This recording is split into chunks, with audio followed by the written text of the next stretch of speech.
몸에 담기 위해선 그 시간이 반드시 필요했습니다. 또 광야는 여러분 기억할지 모르겠어요. 기브롯 핫다와라는 말, 이게 탐욕의 무덤이라는 거예요. 광야는 우리 안에 있던 나도 몰랐던, 나는 당연한 줄 알았는데 그게 사실은 욕심이었던 거죠. 그 욕심을 드러나게 하시고 그것을 묻어버리는 그런 장소이기도 합니다. 또 광야는 하늘의 만나와 메추라기를 경험하는 자리예요. 자, 먹는 게 바뀌어야 우리의 체질이 바뀐다 그러죠. 이전에는 애굽에 먹는 것, 이 먹는 것은 계속 앞으로도 얘기할 텐데 진짜 중요해요. 그 사람이 먹는 것이 곧 그 사람이 되기 때문에, 우린 육체를 가진 존재이기 때문에. 그러면서 먹는 걸 바꿔요. 그들의 체질이 변화되는 시간입니다. 그리고 오직 주님만 예배하면서 하나님을 더 깊이 알아가는 시간이었습니다. 그들이 애굽에 사는 동안 온갖 애굽의 잡신들을 같이 섬기고 있었어요. 그게 몸과 마음에 이렇게 배 있었는데 이게 쉽게 빠지지가 않아요. 나와 거의 일치돼 있어요. 어떤 일이 이렇게 내 몸에 배면 내가 이걸 알아도 잘 고쳐지지 않습니다. 이거를 빼는 시간이었어요. 머리로만 아는 게 아니라 그거를 몸이 아는 시간이었습니다. 그 시간을 통해서 하나님 나라의 가치, 하나님의 마음을 온 마음과 온 몸에 새기는 시간이었습니다. 그리고 이를 위한 만남의 자리, 그게 제사죠. 제사제를 주셔서 그들이 하나님께로 나올 수 있도록 도와주시고 하나님을 깊이 만나는 시간이었습니다. 이 만남이 없으면 우리가 아는 모세도 없었어요. 모세가 그걸 했던 거예요. 우리가 지금 출애굽기를 계속 보고 있는데 출애굽기를 통해서 만나야 할 사람은 위대한 지도자 모세가 아닙니다. 엉망이었던 그 모세를 찾아가셔서 만나주시고 그를 세워주신 하나님입니다. 우리가 집중해야 될 것은 모세의 어떠함이 아니라 모세의 불완전함, 그의 못됨, 그의 한계에도 불구하고 그를 세워가신 하나님의 선하심과 하나님의 일하심입니다. 하나님을 만나야 돼요. 자, 이제 오늘 본문으로 한번 가보도록 하겠습니다. 자, 가기 전에 출애굽기 3장에는 출애굽기 1장과 2장에 이제 모세의 그 이전 역사가 나오고 출애굽기 3장에 그 만남의 현장이 나옵니다. 하나님과 모세가 만나는 거예요. 하나님 거기서 나는 스스로 있는 자 아니라 아주 그 유명한 그 말씀을 하시죠. 그러면서 하나님 말씀하시는 거예요. 내가 너희들의 부르짐을 들었다. 너희를 괴롭히는 그 학대도 봤다. 내가 너희를 거기서 건져주겠다 말씀하셔요. 그 내용은 뭐냐면 내가 하겠다 이거예요. 여기 계속 반복되는 말이 있는데 내가 너로 인하여 하겠다. 그러면 주어는 뭐예요? 나. 그 말씀하시는 분이 하나님이 하시겠다는 겁니다. 그런데 그 말에 대고 이제 모세가 이렇게 대답을 해요. 출애굽기 3장 11절 말씀을 한번 읽어보겠습니다. 지금은 이미 거의 모세가 한 40년 정도 가까운 시간 동안 광야에서 이제 시간을 보낸 거예요. 목동으로서. 애굽의 왕자였다가 지금 목동이 된 상태죠. 그리고 이제는 나이가 80이 됐어요. 노인이 되신 거죠. 아주 옛날에 막 힘이 진짜 팔팔했었는데 근데 이제 점점 노인이 된 거죠. 80쯤. 자, 하나님이 내가 하겠다. 내가 너를 보내서 그들을 건져내겠다고 말씀하셨어요. 그랬더니 모세가 이렇게 말합니다. 3장 11절 시작. 모세가 하나님께 아뢰되 내가 누구에게 바로에게 가며 이스라엘 자손을 애굽에서 인도하여 내리이까. 자, 좀 대화가 이상한 걸 못 느끼셨어요? 하나님은 내가 하겠다 하고 말했는데 모세는 말해요? 뭐라 그래? 공문서가 내가 누구에게 그걸 합니까? 아니 하나님이 내가 한다고. 그러니까 모세가 나는 못합니다. 이게 무슨 대화예요? 모세는 지금 자기가 하는 줄 아는 겁니다. 계속 자기를 바라보고 있으니까 하나님의 말씀이 들리지 않는 거예요. 내가 잘하는 것, 내가 못하는 것, 내 능력, 내 재능, 내 경험, 이런 거를 계속 집중하고 있는 거예요. 왜 그런 거예요? 지금 모세는 스스로 거기에 빠져 있는 거야. 내가 지금 여기서 뭐 하고 있나? 내가 애굽에서 이랬는데 광야에서 내가 지금 뭐 하고 있나? 근데 한번 생각해 봅시다. 내가 능력이 뛰어난다고 그 광야를 그 많은 장정만 60만이니까 뭐 몇백만 되는 그 사람들을 데리고 광야를 통과할 수 있을 것 같습니까? 택도 없습니다. 안 돼요. 뭘 먹을 건데요? 그 많은 사람들을. 뭘 마실 건데요? 뭘 입을 건데요? 안 돼요. 할 수 없어요. 광야는 우리 힘으로 통과할 수 없는 곳입니다. 근데 그거를 자기 힘으로 하려고 하니까 아예 그 길을 따라 나설 수 없는 거예요. 그리고 가더라도 계속 그냥 불평불만하고 있는 거죠. 자, 계속 이 이야기를 통해서 우리가 볼 것은 하나님이 하신다는 겁니다. 하나님이 하시는데 그 하나님의 일에 우리를 초대해 주시는 거예요. 그 일에 동역자로 세워주시고 그 하나님의 권능에 동참하게 하시고 그 모든 일을 통해서 하나님을 경험하도록 도와주시는 거예요. 하나님과의 관계를 열어가시는 거죠. 하나님을 믿도록 도와주시는 겁니다. 하지만 우리는 여전히 하나님을 보지 않고 나를 들여다봐요. 나의 어떠함, 내가 잘하는지 못하는지, 내 능력이 어떻고 내 능력이 못하고 계속 나를 가지고 판단하고 못한다고 말합니다. 여전히 내가 하는 줄 아는 거예요. 이것이 지금 우리 모두가 살아온 우리의 세계관입니다. 이 세계의 세계관. 그리고 우리의 몸과 마음에 밴 생각의 습관입니다. 내가 하는 거죠. 자, 하나님께서 이스라엘 백성들을 가나안 땅으로 이끌어 가실 때 그 계획을 여기 모세한테 자세히 들려주세요. 모세가 나 못합니다. 그러니까 하나님이 당신의 계획을 쭉 얘기해 주세요. 일종의 브리핑이죠. 이런 거 할 필요 있을까요? 없을까요? 없어요. 군대에도 가보면 이렇게 대장이 있으면 쫄병한테 너 나 따라와 그러면 왜 가는데요? 왜요? 그럼 어떻게 되는지 알아요? 맞아요. 걔네들은 그걸 몰라 알 필요가 없어요. 쫄병들은 그냥 총사령관이 간다. 그리고 그 모든 얘기를 다 해주면 될까요? 안 될까요? 이게 비밀에 속한 것도 있어요. 다 해줄 수 없는 어떤 부분이 있단 말이에요. 그냥 따라와. 잔소리 말고. 지금 하나님이시잖아요. 창조주시잖아요. 근데 하나님은 그렇게 하지 않고 모세에게 아주 자세히 여기 지금 나와 있어요. 내가 어떻게 할 거고 거기 그 땅에 가서 뭐를 줄 거고 중간에 누구를 만나고 어디로 갈 거고 이거를 자세히 얘기해 주셔요. 뭐예요? 지금 하나님은 모세를 동역자로 부르신 거예요. 같이 하자. 그를 인격적으로 존중해 줬고 함께 하겠다는 하나님의 의지였고 또한 하나님의 긍휼이기도 했습니다. 하지만 모세는 그 하나님의 브리핑을 다 듣고 나서 이렇게 말합니다. 4장 1절 다 같이 읽어보겠습니다. 시작.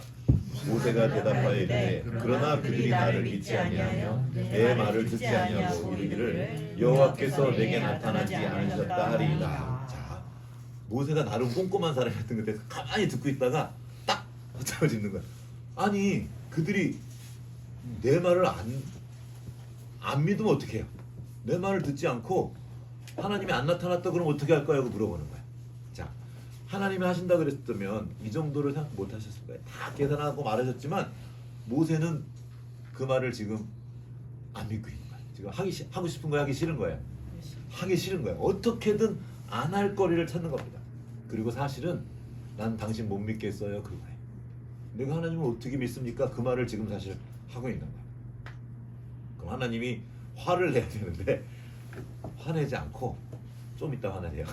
그리고 이제 그가 그 일을 수행할 수 있도록 도울 수 있는 도구를 하나 보여주십니다. 자, 4장 2절을 같이 읽어볼게요. 여호와께서 시작. 여호와께서 그에게 이르시되 내 손에 있는 것이 무엇이냐? 그가 이르되 지팡이니이다. 자, 하나님은 그때 당신의 종에게 그 리더에게 엄청난 신무기를 쥐어주시지 않습니다. 자, 해리포터에도 보면 그 해리포터의 지팡이 중에 마법의 지팡이, 특별한 지팡이가 있죠. 엄청 좋은 거, 엄청 센 거. 땅청나무. 그래, 땅청나무로 만든 그 특별한 지팡이가 있어요. 이건 쎄. 그런 특별한 마법 지팡이를 준 것도 아니에요. 하나님이 주신 게 뭐예요? 그가 이미 들고 있던 너무나 익숙해서 몸의 한 부분이 된 것 같은 그냥 그 지팡이, 그 일상에 들고 있던 그 지팡이를 다시 보여주시는 거예요. 보는 거죠. 네 손에 들고 있는 것이 무엇이냐. 한번 우리도 생각해 보는 거예요. 내가 지금 들고 있는 게 뭔가, 나에게 익숙한 것, 내가 그냥 그래도 해왔던 것. 자, 그 지팡이는 어떤 지팡이였습니까? 애굽을 떠난 뒤에 40년 동안 광야 생활의 동반자였습니다. 그 지팡이와 함께 메마르고 불편하고 위험한 땅 광야에서 머물렀어요. 그 지팡이로 양떼를 돌봤을 것이고요. 힘들 때 힘든 몸을 의지했을 것이고, 또 뭐 불뱀이나 뭐 정가 이런 거 왔을 때 막 지팡이를 이렇게 자기를 보호했을지도 모릅니다. 그에게 너무나 익숙한 그런 지팡이였어요. 그런데 하나님이 그걸 땅에 던지라고 합니다. 그러니까 뭐가 돼요? 뱀으로 확 변하는 거예요. 그리고 모세는 두려워서 그 뱀을 보자 으이구머니라고 피해요. 자, 이 뱀은 무엇일까? 모세가 들고 있는 게 자기가 의지하는 지팡이인 줄 알았지만 사실 그 안에 어떤 의미가 담겨 있었던 겁니다. 여러분 영화나 뭐 드라마 같은 거 보면 파라오에 뭐가 쓰고 있죠? 뭘 쓰고 있 뱀머리, 코브라 머리 탁. 이 뱀이 이집트 왕관이었는데 그게 바로의 상징이었던 거예요. 바로의 권능, 그 신의 보호와 권능을 받는 존재다. 그런 상징이었어요. 바로의 상징. 그러니까 그 절대 권력을 가졌던 파라오가, 이 뱀을 상징해 갔던 파라오가 모세를 죽이려고 했고, 모세는 지금 그 바로를 피해서 광야에 와서 숨어 지내고 있었어요. 죽은 듯 지내고 있었죠. 자, 모세는 그 뱀을 보자마자 얼른 피했습니다. 바로 모세가 파라오를 피해서 광야로 도망온 그 이야기가 여기 담겨 있어요. 그리고 이 뱀이 된 지팡이를 통해 모세의 두려움을 드러내십니다. 모세는 원래 진짜 대단한 사람이었어요. 실제로 그때는 그 파라오의 아들에게는 제왕 교육을 시켰습니다. 여러분 이집트 엄청 과학 발달했던 거 아시죠? 그 모든 과학과 지식, 그때 당시 거의 모든 지식을 다 섭렵했어요. 40년 동안 엄청 똑똑했던 사람이었습니다. 그리고 몸도 좋았던 것 같아요. 그리고 지략가였어요. 나름 다 계산, 사람 죽일 때 그냥 죽이지 않았습니다. 다 계산하고 죽였어요. 똑똑했어요. 그리고 자기의 능력으로 자기 민족을 도우려고 했습니다. 좋은 의도였었어요. 그런데 처절하게 실패했어요. 그리고 살인자가 돼서 파라오를 피해 도망갔던 겁니다. 지금. 그리고 광야에서 40년 동안 혼자 늙어가고 있어요. 그는 실패자였습니다. 대제국의 왕자에서 광야의 목동이 된 그의 처량한 신세를 생각해 보세요. 처음부터 목동이었으면 안 그랬을 거예요. 어쩌면 대단한 왕자였다가 목동이 됐으니 얼마나 절망했겠습니까? 얼마나 힘들었을까요? 그가 들고 있던 그 목동의 지팡이는 실패의 증거이기도 했습니다. 파라오에 대한 두려움의 증거이기도 했어요. 어쩌면 자기 자신에 대한 절망과 소망 없음의 증거이기도 했습니다. 이 모든 두려움과 좌절이 뱀의 모습을 통해 드러난 거예요. 그리고 피한 거죠. 그런데 하나님은 그 모세를 통해 뱀의 꼬리를 잡게 하시고 다시 지팡이가 되게 하십니다. 이것은 그 모세가 그 모든 두려움을 이겨내는 걸 의미합니다. 동시에 제국의 신, 그리고 제국의 권력을 꺾어버리는 것을 의미하게 돼. 잡아버렸으니까. 여기서 짚고 넘어갈 게 있습니다. 하나님 뱀을 잡으라 그럴 때 머리를 잡으라 그러세요? 꼬리를 잡으라 그러세요? 뱀 잡을 때 꼬리 잡으면 머리 잡아야 되게요? 꼬리 잡아야 되게요? 머리. 잘. 네? 꼬리를 잡아야 돼? 아니. 모르시지? 내가 뱀 좀 잡아봤어요. 옛날에 한번 잠깐 얘기했던, 옛날에 그 학교 갈 때, 초등학교 때 심리를 걸어 다녔어요. 그때 산길. 예, 그러니까 너 성경에만 한데, 그리고 5, 6학년쯤 됐을 때 내가 이제 가을이 되면 뱀산에 올라가서 거기 뱀산이라고 이름 불렀어요. 뱀이 많이 나와가지고 먼저 가서 뱀을 콱 잡아가지고 이제 목에 걸고 숨겨서 왔다가 애들한테 학 던지는. 상경이 상상도 못하지. 상경아, 넌 진짜 너 상상은 되지. 넌 진짜 훌륭한 거야. 나에 비하면. 난 그런 개구장이었어. 그때 내가 뱀 좀 잡아봤거든요. 뱀 잡을 때 꼬리 잡으면 큰일 납니다. 문제나. 어떻게? 꼬리를 잡으면 칵 돌아서 물거든요. 그러니까 먼저 머리를 어쨌든 잡아 눌러야 돼. 근데 지금 모세가 그거 알까요, 모를까요? 알죠. 뱀을 많이, 광야의 불뱀을 많이 만났을 거란 말입니다. 뱀 어디 잡아야 될지 모세가 그 정도는 알아요. 근데 하나님이 지금 꼬리를 잡으래요. 왜? 뱀을 손으로 꼬리를 잡으라고요? 말이 안 되죠. 근데 하나님이 그렇게 하라고 하세요. 뭐냐면 나를 신뢰하라는 겁니다. 하나님과 동행은 그 신뢰에서 시작되고 있어요. 하나님은 때로 아주 많은 때 우리의 생각을 넘어서는 어떤 일들 우리에게 주셔요. 그러면 그걸요 제가요 못하는 거죠. 그런데 모세가 하나님의 말씀에 순종해서 뱀의 꼬리를 잡자 다시 지팡이가 됩니다. 그 전까지 그 지팡이는 모세라는 개인의 삶의 일상을 위한 도구였습니다. 그런데 그게 뱀이 되는 과정을 통해서 모세의 두려움을 드러내시고 그 두려움의 근원이었던 이집트의 권력을 꺾는 도구임을 알려주셨습니다. 그리고 그 뱀의 꼬리를 잡고 다시 지팡이가 됐을 때 그 뱀은 힘없고 늙은 목동의 지팡이가 아니라 하나님의 지팡이가 됩니다. 여기 출애굽기 4장 20절에 나와 있어요. 그리고 이제 나중에 17절에 가면 이렇게 말합니다. 한번 읽어볼까요? 4장 17절 시작. 너는 이 지팡이를 손에 잡고 이것으로 이적을 행할지니라. 20절도 한번 읽어볼까요? 시작. 모세가 그의 아내와 아들을 나귀에 태우고 애굽으로 들어갔는데 모세가 하나님의 지팡이를 손에 잡았더라. 이제 이 지팡이는 그냥 자기를 지키고 보호하는 지팡이가 아니고 하나님의 백성을 인도하는 지팡이가 됩니다. 그 10가지 재앙을 일으킬 때 다 그 지팡이를 한 손에 들고 가는 거예요. 지팡이를 나일강을 치자 나일강이 피를 번하고, 이 지팡이를 들고 홍해를 건넜고 광야의 반석에서 물이 나오게 했고, 아말렉과 싸울 때는 한 손에 지팡이를 들고 딱 드니까 아말렉이 지는 거예요. 하나님의 능력의 지팡이가 됩니다.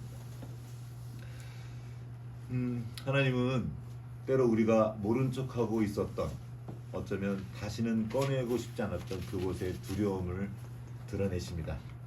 그리고 그 두려움과 직면하게 하셔요. 그리고 많은 사람들은, 세상은 그 두려움 때문에 거기서 멈춰요. 나 약함 때문에. 그런데 오히려 그 약함의 자리에서 우리의 사명이 시작되게 하십니다. 우리의 약함과 우리의 두려움은 오히려 하나님의 능력이 드러나게 하는 통로가 될 수 있습니다. 왜냐면 그건 하나님이 한 거니까. 내가 했으면 끝나고 나면 어떻게 돼요? 역시 나야. 나를 자랑하게 돼요. 그리고 우리가 아는 바, 자기를 자랑하는 그 마음은 금방 자만심이 되고, 자만심이 되면 금방 넘어지게 됩니다. 하나님이 한 걸, 나는 내가 통로인 걸 보게 될 때 비로소 우리는 자유롭게 그 일을 할 수 있어요. 하나님은 오히려 우리의 약함을 사용하십니다. 한번 찾아볼게요. 고린도후서 12장 9절과 10절 말씀을 보겠습니다. 다 같이 읽어보겠습니다. 시작. 나에게 이르시기를 내 은혜가 내게 족하도다. 이는 내 능력이 약한 데서 온전하여 짐이라. 그러므로 도리어 크게 기뻐함으로 나의 여러 약한 것들에 대하여 자랑하리니 이는 그리스도의 능력이 내게 머무르게 하려 함이라. 그러므로 다음 절까지. 그러므로 내가 그리스도를 위하여 약한 것들과 능력과 궁핍과 박해와 곤고를 기뻐하노니 이는 내가 약한 그때에 강함이라. 사도 바울에게 지병 같은 게 있었어요. 그 뭔지는 정확하게는 모르는데 뭐 여러 가지 의견이 있어요.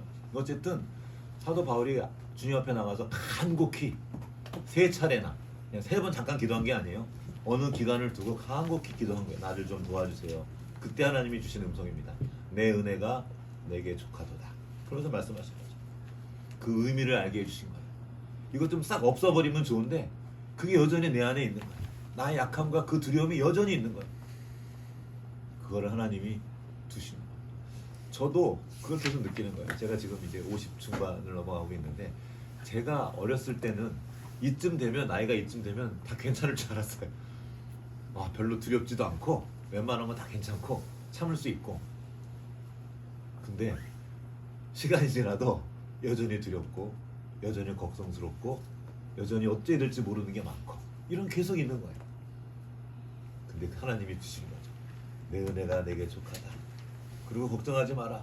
너의 약한 것들, 능력, 궁핍, 박해, 공고를 기뻐. 왜냐하면 내가 약한 그때 강함이라. 이쯤 되면 막 그냥 돈도 좀 팍팍 주셔서 그냥 힘있게 일도 하고, 힘도 세고 지혜도 많아서 막 제가 하면 다 잘 되고.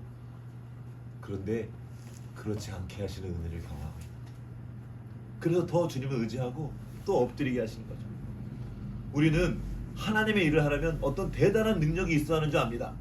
좋은 대학을 나오고 좋은 직장에 들어가고 돈도 좀 있고 이런저런 출중한 재능과 능력을 갖추어야 하는 줄로 착각합니다. 세상이 그걸 요구하죠. 스펙. 이 정도는 돼야지 된다는 거예요. 40살의 모세가 딱 그랬어요. 애굽의 왕자로서 모든 최고의 육체의 지적 능력, 육체의 능력을 다 가지고 있을 때 그는 자기의 힘으로 하나님의 일을 해보려고 했습니다. 그러나 그때 그는 처절한 실패를 맛봤어요. 근데 지금은 어때요? 힘은 다 빠지고 자존감은 바닥이고 내가 이거 할 수 있을까? 뱀 한 마리 보고도 두려워서 피하는 초라한 늙은 목동이 되어 있었습니다. 지금 그에게 하나님이 찾아오셔서 나랑 같이 일하자 그러신 거예요. 왜 하필 지금이에요? 그때 힘있고 똑똑하고 능력 많을 때 그때 좀 같이 오시지. 내가 그때라면 했을 텐데. 하지만 이건 세상 방식이에요.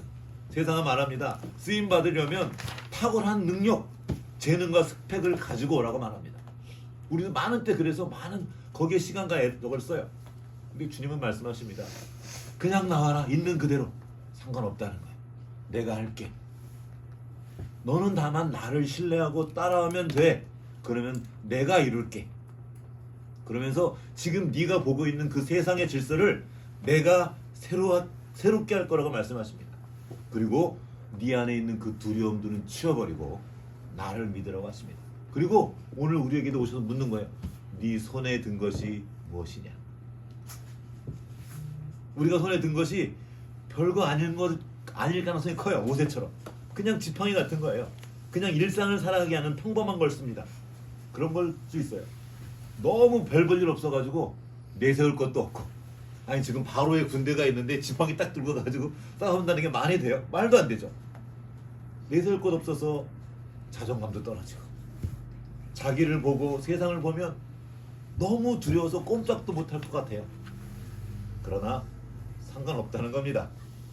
모세에게 삶의 평범한 도구였던 지팡이가 하나님에 의해 다시 들려지게 될 때 하나님의 지팡이가 된 것처럼 우리 손에 들려진 그것이 하나님 손에 들려질 때 우리의 삶을 새롭게 하고 하나님의 나라를 이루어가는 데 쓰여질 소중한 도구가 될 수 있습니다. 저도 물어봤어요. 내 손에 든 게 뭘까? 저 같은 경우에는 음악이었어요. 한 10여 년 벌써 했는데 제가 한동안 이 음악으로 뭔가 해보려고 막 했었어요. 근데 그때 오히려 큰 넘어짐을 경험했었고 한 5, 6년 이상 아예 그냥 음악을 손도 안 댔어요. 기타도 안 잡았어요. 딱 막혀서. 그러다가 어느 날 이 말씀과 함께 다시 음악을 주셨어요. 괜찮아. 저는 제가 음악을 멈춘 여러 가지 이유 중에 하나가 너무 잘하는 사람들 많이, 제 친구들 막 노래도 너무 잘하고요, 작곡도 너무 잘하고 천재 같은 사람 너무 많이 알고 있어요. 그래서 뭐 내가 까줄게. 그런데 상관없다는 거예요.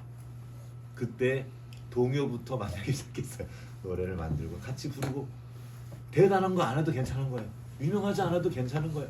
있는 그곳에서 같이 노래하면 돼요. 근데 계속 그렇게 했더니 점점 잘하게도 하시고 어떤 당신의 뜻들을 이뤄가는 걸 지금 보고 있어요.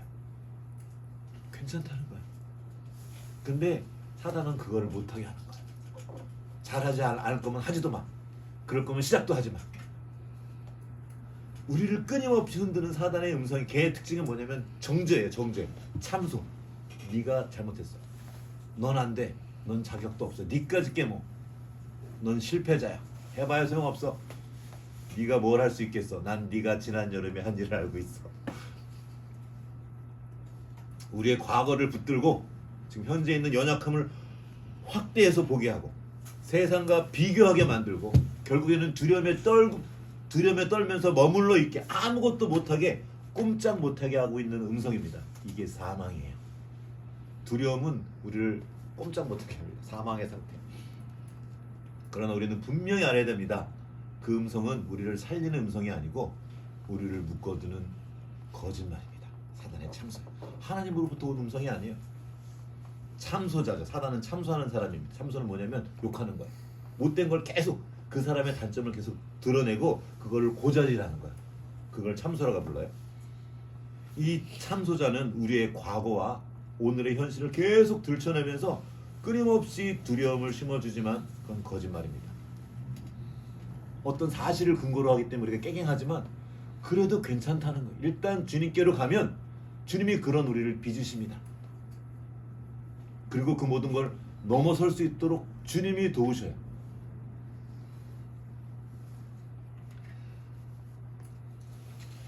온 우주 만물을 창조하신 하나님이 지금 우리와 함께 하십니다. 지금 우리에게 필요한 건 그분을 신뢰하고 순종하는 것.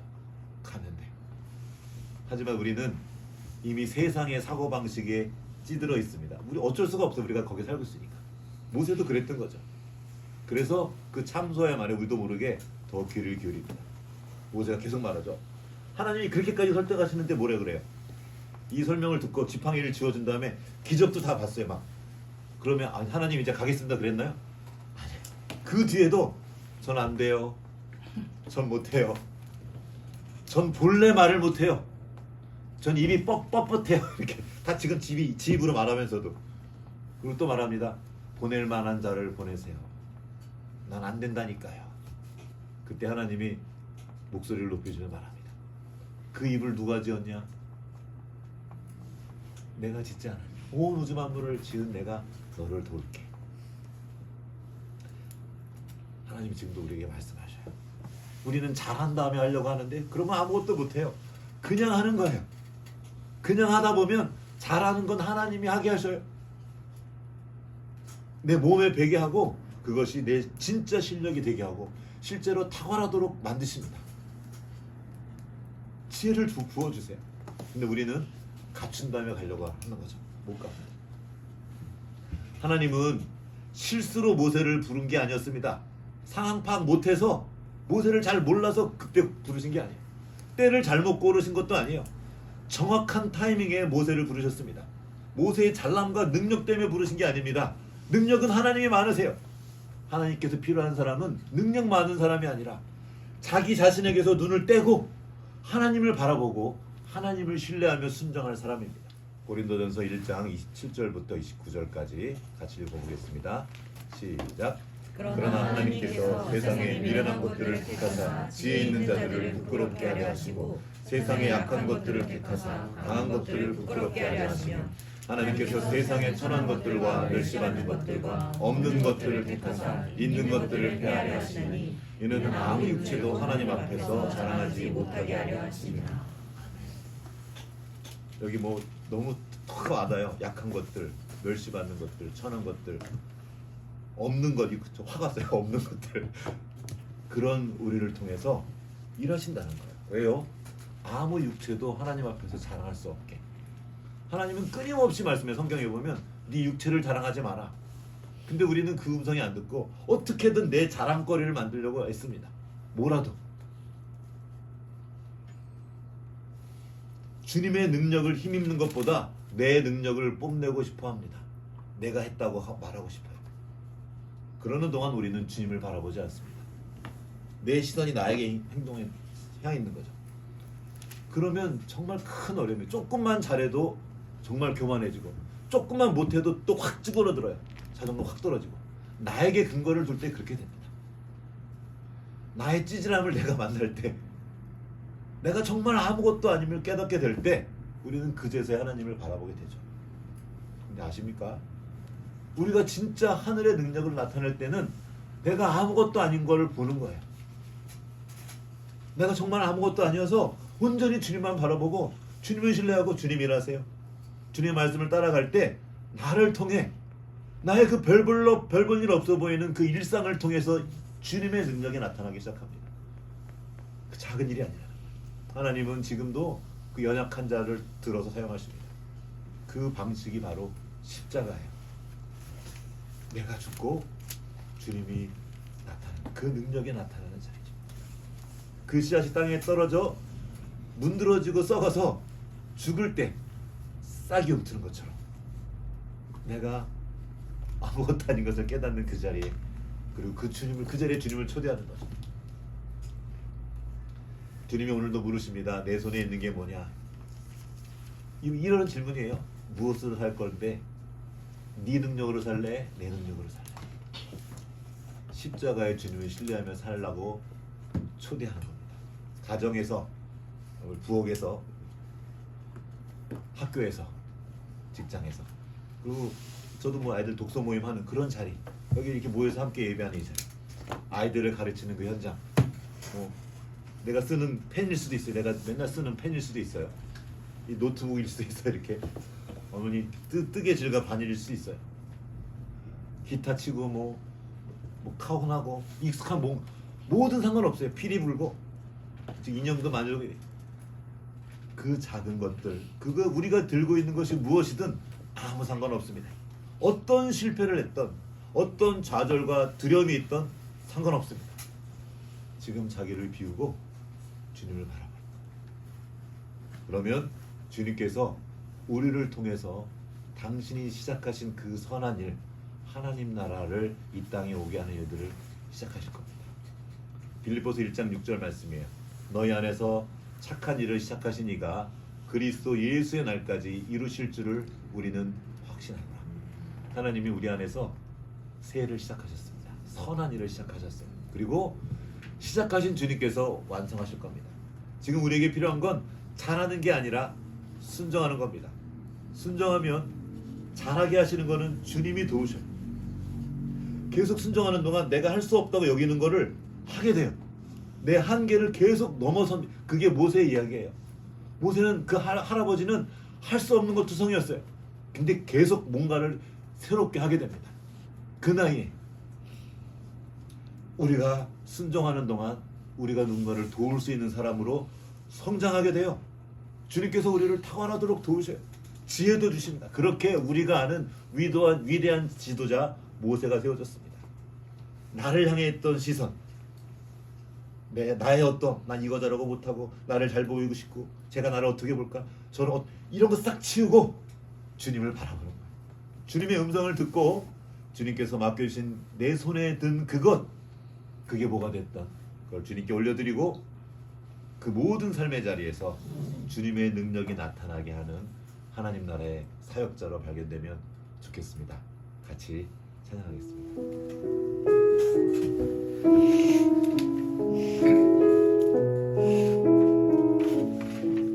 가사가 없는데요, 제가 불러드릴게요. 약할 때 강함 대신에.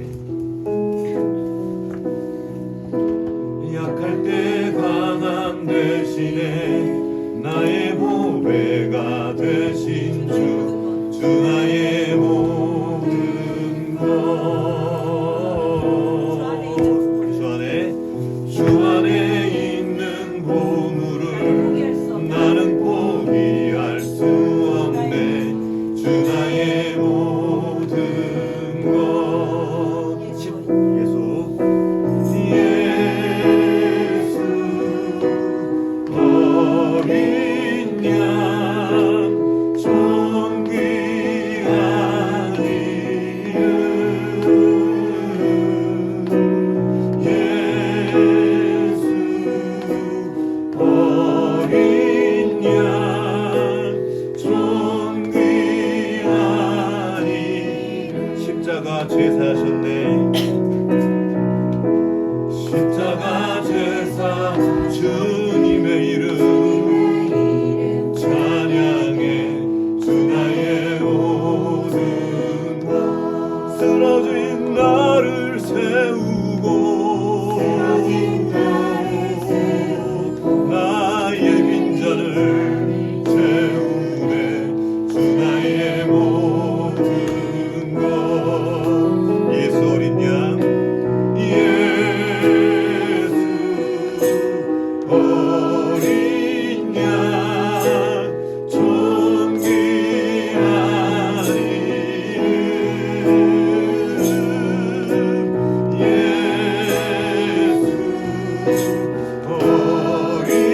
이름 예수 어린 양 존귀한 이름. 연주해 주세요. 이 시간 우리에게 부르시는 하나님의 음성을 듣기 원합니다. 지금 내 손에 든 것이 무엇이냐? 내 손에 있는 것이 무엇이냐?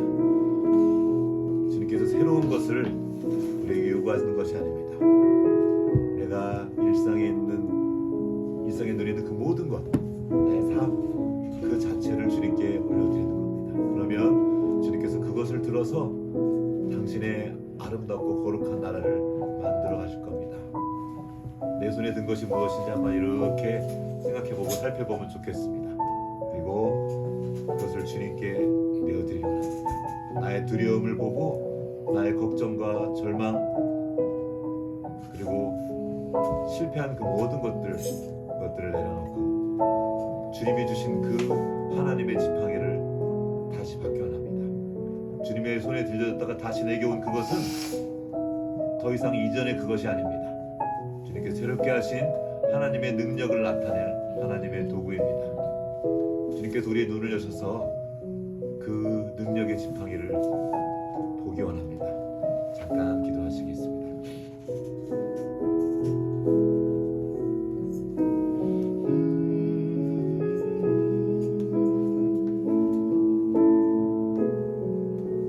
예수 어린 양,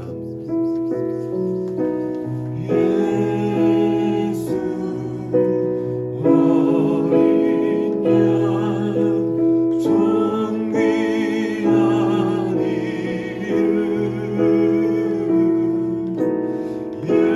예수 어린 양, 존귀한 이름. 하나님 아버지 감사합니다. 실패하고 넘어지고 모든 것이 두려워 숨어버린 절망성에 지내던 그 광야에 놓인 모세를 찾아가셔서 그가 손에 쥐고 있던 그 지팡이를 하나님의 능력의 지팡이로 바꿔주시고 그 볼품없는 노인을 통해서 하나님 나라의 새로운 기틀을 만드신 하나님 아버지를 바라봅니다. 우리는 여전히 모세처럼 나를 바라보고 나 때문에 실망하고 나 때문에 절망하고 나 때문에 두려워하기를 반복하는 사람들입니다. 그러다가도 내가 조금이라도 뭐를 했다고 생각하면 금방 하나님을 잊어버리고 교만하게 자만에 빠지는 그런 우리들입니다. 주님, 우리를 불쌍히 여겨주시옵소서.